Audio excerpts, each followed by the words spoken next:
Lelaki itu terguling ke bawah carun oleh separuh pokok anggur kering di kakinya ketika dia mendaki gunung untuk memotong kayu api. Sebelah kaki kebetulan tersepit ke dalam lubang yang dalam di celah-celah batu apabila dia berjalan-jalan dan tersedar dan terjun.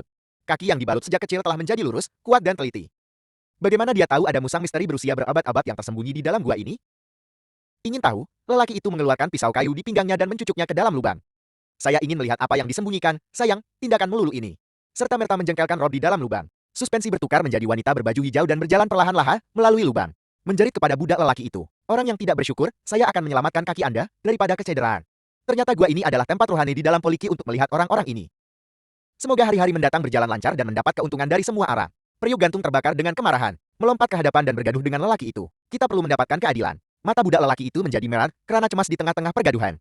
Ia mengambil masa kurang setengah menit untuk menekan periuk suspensi ke tanah dan menggigitnya. Budak itu langsung tidak perasan bahwa periuk gantung yang telah hidup selama 100 tahun itu telah digigit hingga mati olehnya. Tindakan ini juga menguburkan kematian untuk dirinya sendiri. Melihat periuk gantung di hadapannya, dia berpikir dalam hati, menantu perempuan saya memarahi saya setiap hari karena keluarga miskin tidak dapat membuka periuk dan kulit periuk ini akan mendapat keuntungan besar jika dijual kepada barangan kulit. Dia mengambil tukang periuk dan berjalan separuh jalan menuruni gunung untuk bertemu dengan seorang lelaki tua berambut putih yang terbelak. Melihat lelaki tua itu mengalami kesulitan kakek dan kakek, lelaki muda itu dengan baik hati membantunya. Saya menawarkan untuk mengiranya secara percuma. Lelaki itu melukis watak pribadi di atas tanam. Lelaki tua itu mengeluh selepas membacanya. Watak manusia saling bergantung antara satu sama lain sebagai satu kejahatan. Sekarang Anda sudah berada di ambang hidup dan mati, dia merenung ahli sihir itu.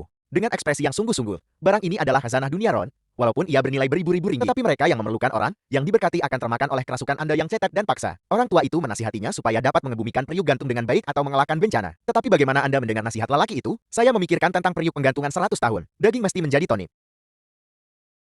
Selepas makan, mungkin saya boleh transit dan tidak perlu lagi miskin. Dia berkeras untuk membawa batu kerikil pulang. Saya tidak tahu sama sekali bahwa lelaki tua berambut putih itu adalah hantu periuk gantung yang dijadikan untuk memberinya peluang untuk bertaubat lagi. Asalkan dia sanggup dikebumikan dengan janggut, semua rumutan masa lalu telah dihapuskan. Namun, budak lelaki itu tamak.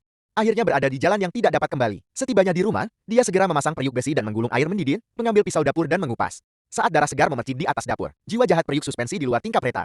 Apabila Anda membunuh saya dan memusnahkan roh saya akan membuat Anda membayar dengan darah Anda. Sebaik sahaja suara itu jatuh, api tiba-tiba menyala di dalam rumah. Lelaki itu sudah lama bernafas dan terjungap-jungap ketika dia meratap di lautan api dan bergelut untuk diselamatkan oleh jirannya. Ia tidak mengambil masa yang lama untuk kehabisan nafas. Ibu memegang bom abunya. Hati yang menangis, tercucul, apabila kakinya tergelincir ketika melewati carun bumi itu. Bom abu itu terlepas dari tangannya dan jatuh ke dalam gua periuk penggantungan asal. Seperti kata orang tua itu, baik dan jahat akan sentiasa ada kitaran sebab dan akibat. Jangan sekali-kali melepaskan sesiapa yang tamak dengan mudah.